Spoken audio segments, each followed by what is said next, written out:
Deeply knowledge channel में आप लोग का स्वागत है। आज हम लोग पॉलिटी का कुछ इम्पोर्टेंस क्वेश्चन को देखेंगे और सबसे पहला चैप्टर पॉलिटी का संविधान का निर्माण, उसी के संबंध में आज कुछ क्वेश्चन लाए हुए हैं जो आपका आने वाले एग्जाम में बहुत ही इम्पोर्टेंस है। सबसे पहले हम लोग देख लेते हैं कि हम लोग जो वीडियो डालेंगे आप लोग के लिए वह वीडियो कौन कौन से टाइमिंग में आएगा, बस आप लोग का सपोर्ट चाहिए, ठीक है। तो देख लेते हैं। सबसे पहला जो है वह है कि हम लोग का सुबह में मॉर्निंग टाइम में 7 करेंट अफेयर का वीडियो आएगा, ठीक है। आप लोग उसको ज़रूर देखिएगा। उसके बाद 9 बजे हम लोग का क्या आएगा, पॉलिटिकल क्वेश्चन आएगा।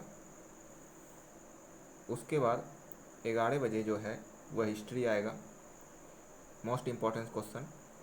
उसके बाद 1 बजे जो हम लोग का दोपहर में है ज्योग्राफी का क्वेश्चन आएगा।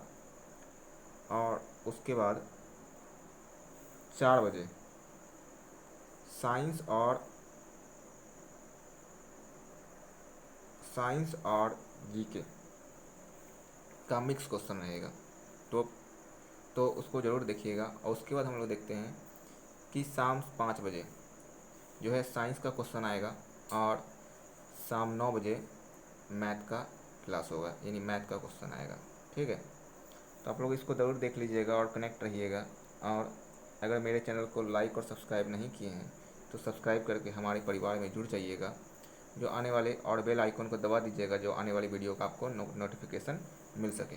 तो चलिए हम लोग पॉलिटिकल क्वेश्चन देखते हैं कि कौन कौन सा पॉलिटिकल क्वेश्चन है, ठीक है। संविधान के निर्माण के बारे में आज हम लोग पढ़ेंगे कि संविधान का निर्माण कैसे हुआ और संविधान है क्या, संविधान के बनने में कौन कौन सा मिशन, कौन कौन भारत आया और क्या क्या किसने क्या क्या बोला और किसने क्या क्या चीज़ मांग रखी थी, ठीक है। तो चलिए हम लोग पहले संविधान है क्या, संविधान है क्या। पहला क्वेश्चन है कि संविधान है क्या। तो आप लोग का जो ऑप्शन है, ऑप्शन ए में है कि नियमों का समूह है संविधान, सिर्फ लिखा दस्तावेज है संविधान, या नागरिकों के लिए कानून है संविधान, या इनमें से कोई नहीं। आप लोग इसका आंसर बताइए कि क्या होगा। संविधान जो है वह एक नियमों और उपनियमों का समूह है। क्या है? नियमों और उपनियमों का समूह है जो हमें यह बताता है कि सरकार कैसे चलेगी। सरकार को भी समुदाय है, उसको चलाने के लिए एक सरकार की स्थापना होती है और सरकार को चलाने के लिए नियम और कानून होना चाहिए, जिसके लिए संविधान है, ठीक है। तो अब हम लोग देखते हैं नेक्स्ट क्वेश्चन, सेकंड क्वेश्चन कि स्वराज बिल कब पारित हुआ। स्वराज बिल कब पारित हुआ। तो आप लोग का ऑप्शन है, ऑप्शन नंबर ए 1895 में, ऑप्शन नंबर बी 1890 में, ऑप्शन नंबर सी 1900 में, या ऑप्शन नंबर डी 1995 में। तो इसका सही आंसर क्या होगा। इसका सही आंसर होगा 1895 में। कब पारित हुआ। 1895 में स्वराज बिल पारित हुआ था। किसने पारित किया था। तो बाल गंगाधर तिलक ने। किसने। बाल गंगाधर तिलक ने। चलिए हम लोग नेक्स्ट क्वेश्चन देखते हैं कि औपचारिक रूप से संविधान की मांग किसने रखी थी। औपचारिक रूप से संविधान की मांग किसने रखी थी। आपका ऑप्शन है, ऑप्शन नंबर ए एम.एन. रॉय ने, option number B Mahatma Gandhi ने, ऑप्शन नंबर सी पंडित जवाहरलाल नेहरू ने, या option number D Rajendra Prasad ने। तो इसका सही आंसर होगा ऑप्शन नंबर ए एम.एन. रॉय ने। किसने। एम.एन. रॉय ने संविधान के लिए एक औपचारिक मांग रखी थी, ठीक है।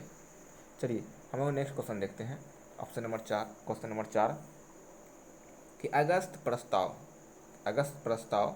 भारत कब आया था, ठीक है। अगस्त प्रस्ताव भारत कब आया था। तो इसका आंसर बताइए। इसका आंसर ऑप्शन नंबर ए 1939 में आया था, 1940 में आया था, या ऑप्शन नंबर सी 1942 में आया था, या 1946 में आया था, ऑप्शन नंबर डी 1946। तो इसका सही आंसर क्या होगा कि अगस्त प्रस्ताव भारत कब आया था। तो इसका सही आंसर होगा 1940 में।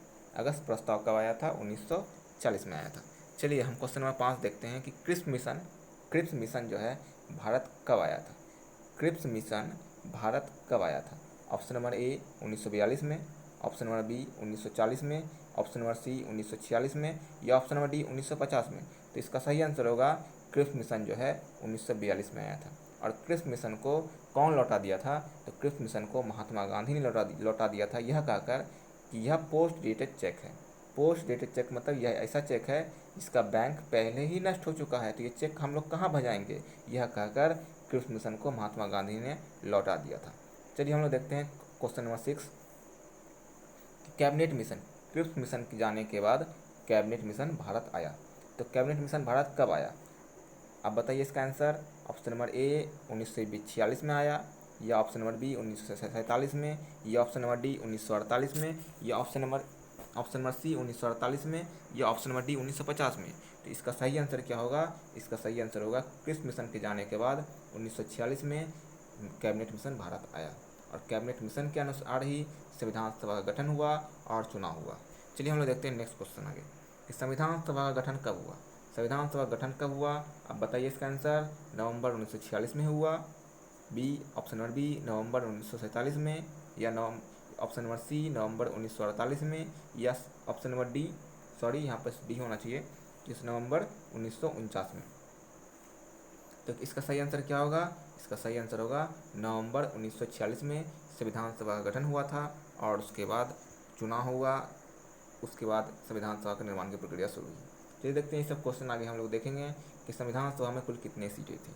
संविधान सभा में कुल कितने सीटें थी, तो आप लोग बताइए इसका आंसर क्या होगा। ऑप्शन नंबर ए 389 सीट थी, या ऑप्शन नंबर बी 390 सीट थी, या ऑप्शन नंबर सी 391 सीट थी, या ऑप्शन नंबर डी 392 सीट थी। तो इसका सही आंसर क्या होगा, ऑप्शन नंबर ए 389 सीट थी। 389 सीट पर क्या हुआ था, जिसमें 296 सीट क्या थी, 296 सीट जो थी वह ब्रिटिश प्रांत का अधीन थी, और 93 सीट क्या थी, देसी रियासत का अधीन थी। चलिए हम लोग देखते हैं नेक्स्ट क्वेश्चन। संविधान सभा में ब्रिटिश प्रांत में कितने सीटें थी, ब्रिटिश प्रांत के लिए संविधान सभा में कुल कितने सीटें थी। 290 सीटें थी, option number A 290, option number B 292, option number C 296, या ऑप्शन नंबर डी 200। तो अभी बता चुके हैं कि संविधान सभा में ब्रिटिश प्रांत के लिए टोटल 296 सीटें थी, और यही 296 सीटों में इसका चुनाव हुआ था। चलिए देखते हैं नेक्स्ट क्वेश्चन, देखते हैं 10वां नंबर क्वेश्चन कि संविधान सभा में देसी रियासतों को कितनी सीटें थी। तो अब संविधान सभा में जो सीटें थी 389, उसमें से 296 सीटें क्या थी, ब्रिटिश प्रांत के अधीन थी, और देसी रियासत का अधीन बताइए आप लोग कितना सीटें होंगी। देसी रियासत का अधीन ऑप्शन नंबर ए 93 सीटें, ऑप्शन नंबर बी 96 सीटें, ऑप्शन नंबर सी 90 सीट थी, या ऑप्शन नंबर डी 92 सीट थी। तो इसका सही आंसर क्या होगा, 93 सीट थी। कितना सीट थी, 93 सीट। चलिए देखते हैं नेक्स्ट क्वेश्चन।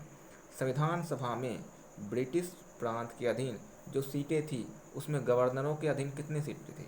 नहीं, ब्रिटिश प्रांत जो संविधान सभा में जो टोटल सीट था 389 सीट था, ठीक है। तो 389 सीट में 296 सीट ब्रिटिश प्रांत के अधीन था ना, तो ब्रिटिश प्रांत के अधीन जो सीट था उसमें गवर्नरों के अधीन कितना सीट था, आप लोग बताइए इसका answer. Option number A 292 seat, option number B 293 seat, option number C 294 seat, या ऑप्शन नंबर डी 295 सीट। तो आप लोग बताइए कि 200 कितना सीट थी, 292 सीट थी। ब्रिटिश प्रांत के अधीन जो सीटें थी 296 सीटों में से 292 सीट किस गवर्नरों के अधीन थी। चलिए देखते हैं नेक्स्ट क्वेश्चन। संविधान सभा में ब्रिटिश प्रांत के अधीन जो सीटें थी उसमें चीफ कमिश्नर के अधीन कितने सीटें थी। तो चीफ कमिश्नर के अधीन कितने सीटें थी बताइए आप लोग। Option A 4, option number B 5, option number C 6, या ऑप्शन नंबर डी 7। आप पहले बता चुके हैं कि जो ब्रिटिश प्रांत का अधीन जो सीट थी, ठीक है, 296 सीट थी। 296 सीट में से 292 सीट तो हम लोग के गवर्नरों के अधीन था, ठीक है। तो 4 सीट क्या थी, वह देसी 4 सीट जो थी वह चीफ कमिश्नरी के अधीन थी। हम लोग देख लेते चीफ कमिश्नरी कौन कौन था। चीफ कमिश्नरी था दिल्ली, अजमेर, कुर्ग, मरवाड़ और बलूचिस्तान। ये 4 जो थी वह चीफ कमिश्नरी थी। कौन कौन, दिल्ली, अजमेर, कुर्ग और मरवाड़ और बलूचिस्तान, ये चीफ कमिश्नरी थी, ठीक है। चलिए देखते हैं आप लोग कि संविधान सभा में 296 सीटों के लिए कब चुनाव हुआ था। अब उसके लिए चुनाव हुआ, तो चुनाव कब हुआ। अब उसका ऑप्शन है आपका ए, ऑप्शन नंबर ए अगस्त 1946, ऑप्शन नंबर बी अगस्त 1947, ऑप्शन नंबर डी सी अगस्त नवंबर 1946, और ऑप्शन नंबर डी नवंबर 1947। तो अब बताइए इसका आंसर क्या होगा। इसका आंसर होगा अगस्त 1946 में संविधान सभा के लिए 296 सीटों का चुनाव हुआ था। चलिए देखते हैं नेक्स्ट क्वेश्चन कि 296 सीटों के चुनाव में कांग्रेस को कितनी सीटें मिली थी। 296 सीटों का जो चुनाव हुआ था उसमें कांग्रेस को कितनी सीटें मिली थी? आप लोग बताइए इसका आंसर क्या होगा। Option number A 208, option number B 209, option number C 210 या ऑप्शन नंबर डी 207। तो इसका सही आंसर क्या होगा? कांग्रेस को 200 कितना मिला था? 208 सीट मिली थी। कितनी मिली थी? 208 सीटें मिली थी। 208 सीटें मिली थी। चलिए देखते हैं नेक्स्ट क्वेश्चन आपके सामने। मुस्लिम लीग को कितने सीटें मिली थी? मुस्लिम लीग को कितने सीटें मिली थी? जब चुनाव हुआ 296 सीटों का चुनाव हुआ तो उसमें कांग्रेस को 208 सीटें मिली थी, तो मुस्लिम लीग को कितने सीटें मिली थी? आपका ऑप्शन है ऑप्शन नंबर ए 73 सीटें, ऑप्शन नंबर बी 75 सीटें, ऑप्शन नंबर सी 79 सीटें या ऑप्शन नंबर डी इनमें से कोई नहीं। तो इसका सही आंसर जो होगा, इसका सही आंसर होगा ऑप्शन नंबर ए 73 सीटें। कितना सीटें मिली थी? 73 सीटें मिली थी।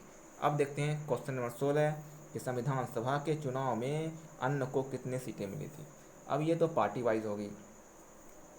अब अन्य पार्टी से कांग्रेस को मिली, मुस्लिम लीग को मिली, ये दोनों बड़े बड़े पार्टी थे तो इसका मेन में ऊपर आ गया नाम। ठीक है, अब हम लोग देखते हैं कि जो अन्य पार्टी थी या अन्य निर्दलीय जो खड़ा हुए उनको कितनी सीटें मिली। तो हम लोग को बताना है कि संविधान सभा के चुनाव में अन्य को कितनी सीटें मिली।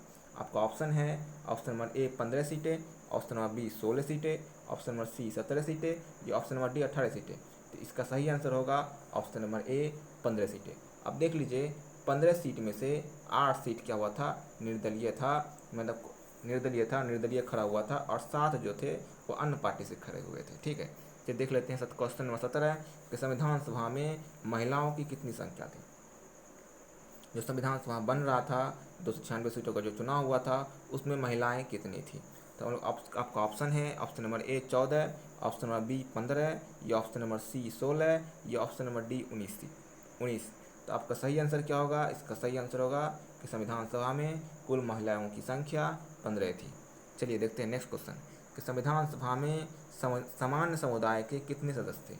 अगर समुदाय के अनुसार से बांटा गया तो संविधान सभा में 3 समुदायों के अनुसार से बांटा गया था। पहला सामान्य, दूसरा मुस्लिम और तीसरा सिख। ये 3 समुदाय में संविधान सभा में जो सदस्य थे उसको बांटा गया था। उसमें बताना है कि समान समुदाय में कितने सदस्य थे।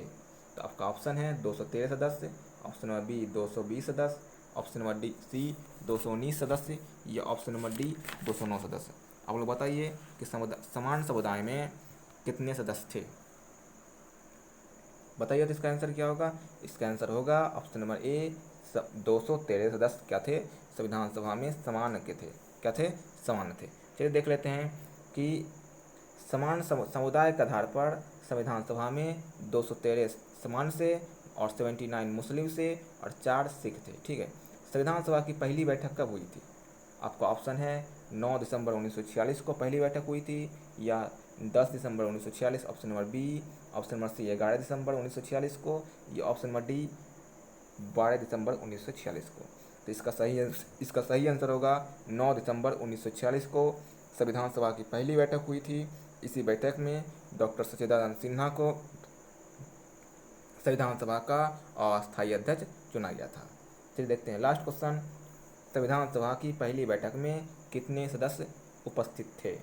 आपका ऑप्शन है 211 सदस्य, ऑप्शन नंबर बी 201 सदस्य, ऑप्शन नंबर सी 209 सदस्य या ऑप्शन नंबर डी 210 सदस्य। तो इसका सही आंसर क्या होगा? 211 सदस्य उपस्थित थे। आपका मेरा यह वीडियो आपको कैसा लगा कमेंट में ज़रूर बताइएगा। अगर मेरे चैनल से आप नहीं जुड़े हैं तो जुड़ जाइए और नोटिफिकेशन का बेल दबा दीजिए जिससे आने वाली वीडियो का नोटिफिकेशन आपको मिल सके। धन्यवाद।